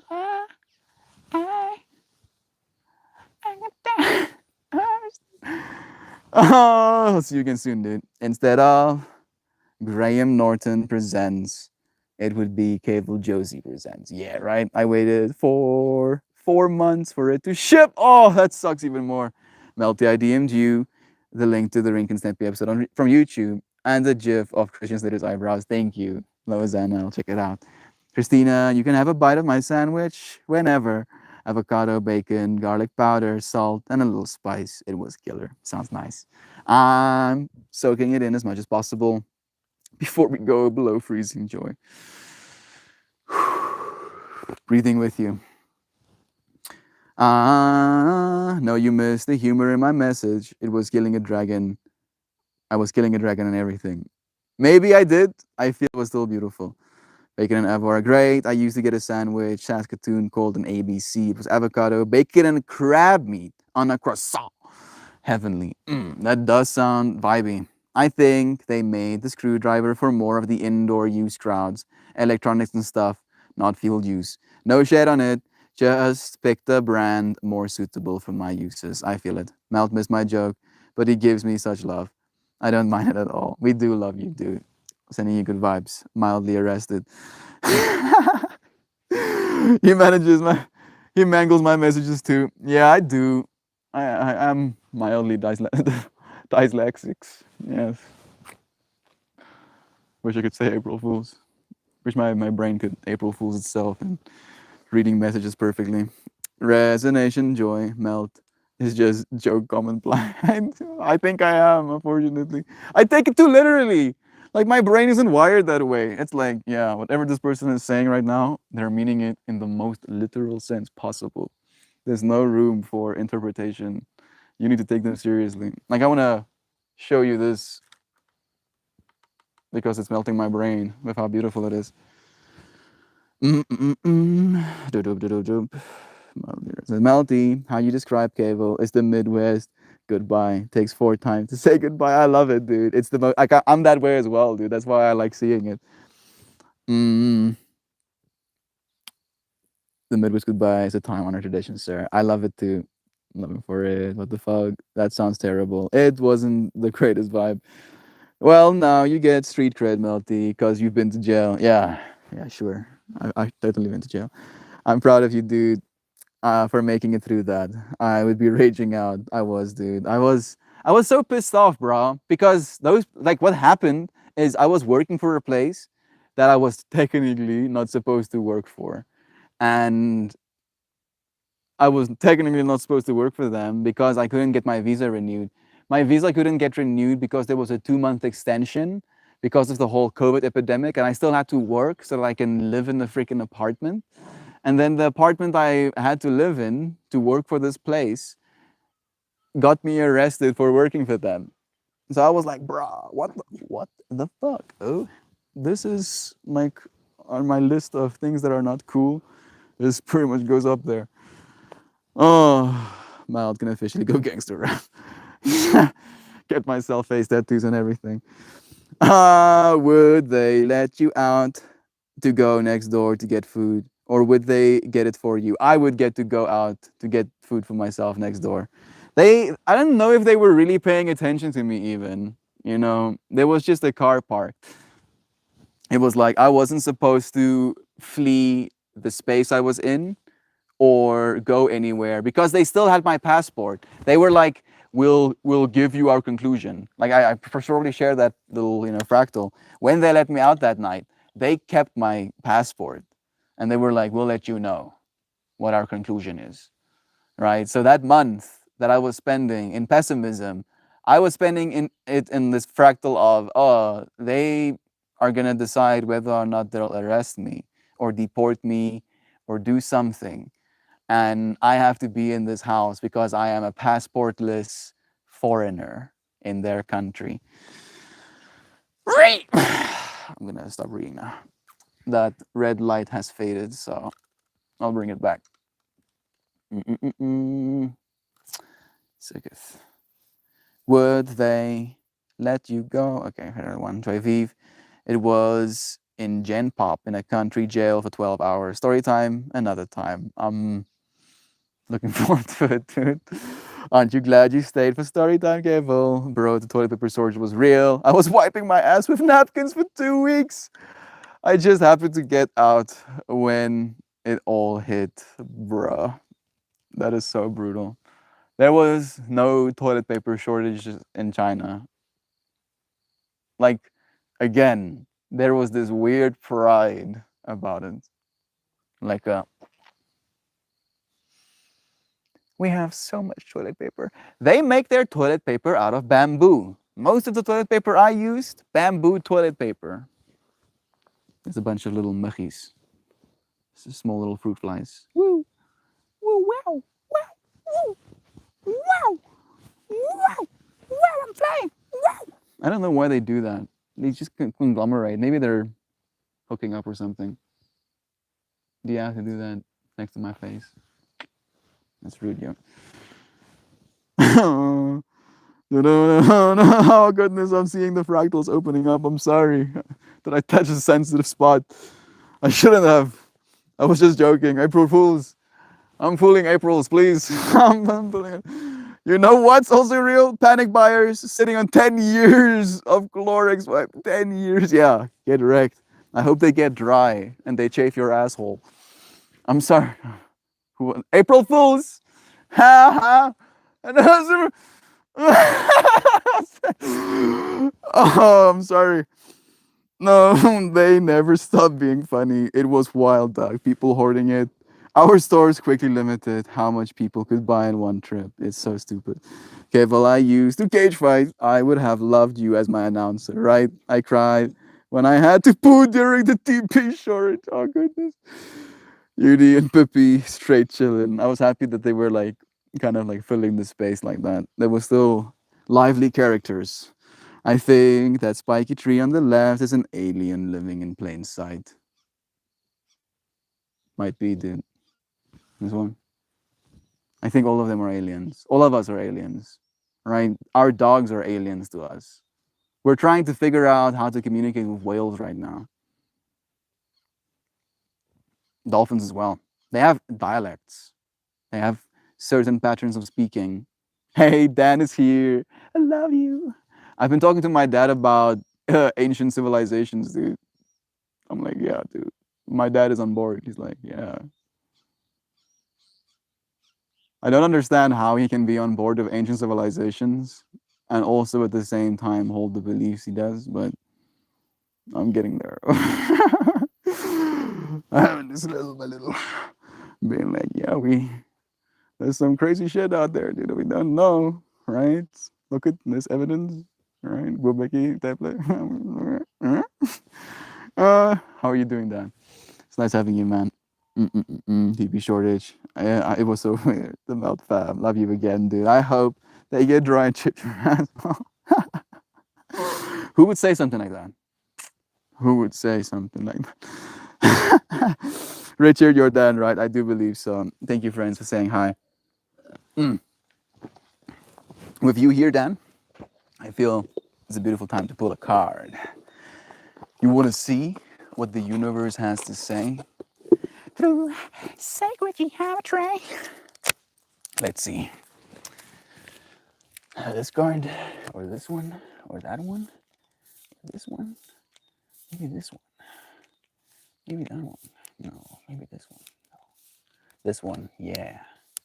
This one is. Oh, there's two coming. I'm only holding on to this one though. Should we do both? Yeah? Okay. Ooh. Ooh. Double ooh. Ooh. Triple ooh. There's synchronicities in the synchronicity. Yeah. Yeah. Yeah, there's even more synchronicities the longer I look at them. Any guesses? Bets are up. Bets are up. Which cards are they? Which cards are they? Going once. Going twice. I am Poopsie, aka CEO of Swaggard Products and Services, aka Ringmaster of Globama, aka Dan the Man. Lamau. Lamau indeed, dude. I'm Lamauing right now. Let it be a good one. Some of the best pairs. We got a 22 and we got a 4. That 2 collapsing into itself becomes a 4. That 4 combining with this 4 becomes an infinity symbol. The stuff that we resonate with the most. All right, then there is the infinity symbol here, the transformation that is the Andean shaman. And then there is our earth prayer. Multicolored hands, as they say in the card, holding our earth, all of us, making up this unity, the earth prayer. What a sickest combination. I feel like this is perfect. Let's see what they mean. Blue and rainbow. You got blue. And yeah, goodness, that's red and a rainbow. Look at that, it's red. Wow. Very good one. Let's see. Which one do we read first? 4 or 22? Andean shaman or earth prayer? Earth prayer being 4. Andean shaman being 22. I'll let you friends choose.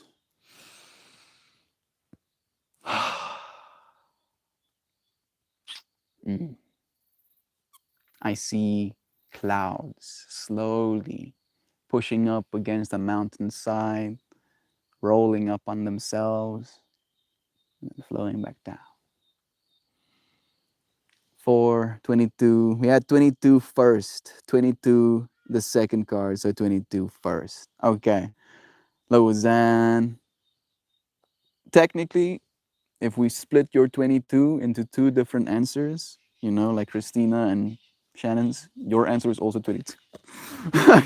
I'm sorry, but the majority wins. Let's see. Card number 22, the Andean Shaman. Welcome and Vessel. The Andean Shaman expresses the essence of welcome. He greets you in salutations and extends hands and heart energy, inviting you to embrace the joy of feeling truly welcomed. He is a vessel of spirit and consciously able to receive soul energy and move it through his being, transforming it into, transmitting it into the world. The step geometry refers to the Andean symbol called the chacana, which is indicative of spirit moving through the lives of the people. Similar symbols are used in various cultures around the world. This card invites you to receive this welcome with a smile and an open heart. Feel how this open-hearted energy lifts your spirit and brings comfort to your being. It may be that you could use a dose of acceptance and the approval of a genuine welcome. This card may also indicate your readiness to become a vessel of spirit in order to welcome in energies required for your sacred work. See yourself openly receiving and transmitting these messages. Trust the relationship you have with spirit and the ease with which you become a vessel when you recognize that union. Open your heart, laugh out loud, and welcome the strength of your true essence as a vessel of light. Yeah. Talking about the Satan thing, that was the thing we stressed, right? That if Satan is anywhere, he's in you, and the only thing you need to do is in these words: become a vessel for light. Fill yourself with so much light that that darkness becomes illuminated. And then Earth Prayer. This is one of my favorite cards in the whole deck. It's so beautiful. I also do like the Vesica Pisces, so I might be biased. Stewardship and sustainability as the core meaning. Let me see if I missed anything. Greetings and salutations. Thank you for the love. Embedded in this card is a complex geometry that begins as the flower of life and then transforms into tetrahedral patterns, forming a protective divine matrix around the planet. These ones. From the birth portal at the center of the Vesica Pisces, our home, Mother Earth shines in beauty and grace. Many colored hands surround and reside within these patterns, symbolizing participation of all beings in stewardship and sustainability.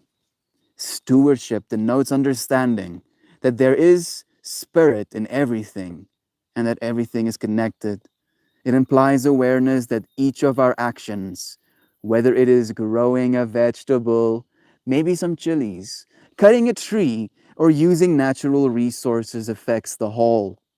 Even our thoughts have this power. Being stewards of the earth doesn't mean living without abundance or placing judgment on the actions of others or ourselves. It does mean living with a sense of connectedness and a relationship with all beings and respect for the earth. Indigenous tribes believe we must consider the effects of all our actions and demonstrate stewardship to the seventh generation. How might your daily actions and decisions be affected as you consider their effects 7 generations into the future? Today's stream topic getting hit on, right? Hurt people, hurting people, and how our decisions affect the future. How if you choose to continue hurting people, you'll make a clusterfuck, fractal explosion of more hurt people, vice versa if you choose to love people. 7 generations into the future. Never mind your lifetime, but 7 generations of living beings into the future. As you consider this question and feel the tenderness of this time in Earth's story, realize also the power of your prayers and intentions. See and feel the earth is abundant and self-sustaining. See and feel humans treading lightly upon her land and making decisions that will defend rather than wound the earth. How can you more fully live with an attitude of stewardship. Now that is a skabao, if I've ever seen one. A skabao, skameow, skabow wow.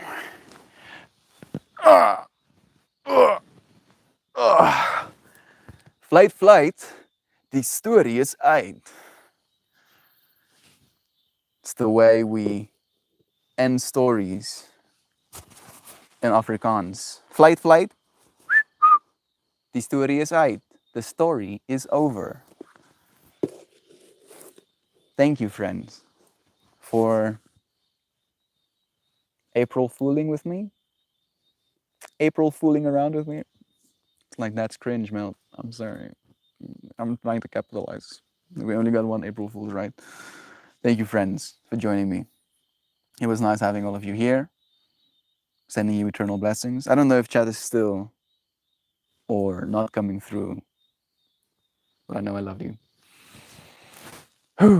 Sending you friends love, blessings for the rest of your day. Try to forgive the people that have hurt you, knowing that they're probably hurting as well. And try to hurt less people, knowing that quite literally, as a result of it, there will be less hurt people. Less hurt people sounds like I'm saying let's hurt people. In the same way that the fractal of today's stream topic was Mel talks about hurting people. April Fools. Okay. Conclusion reached. Mojo. Gunfire. Shan. Jovan. Dan and Louisiana and Joy Beef and Christina. And those are the names I'm seeing. To those I don't send love individually, I love you. What, me? Yes. You.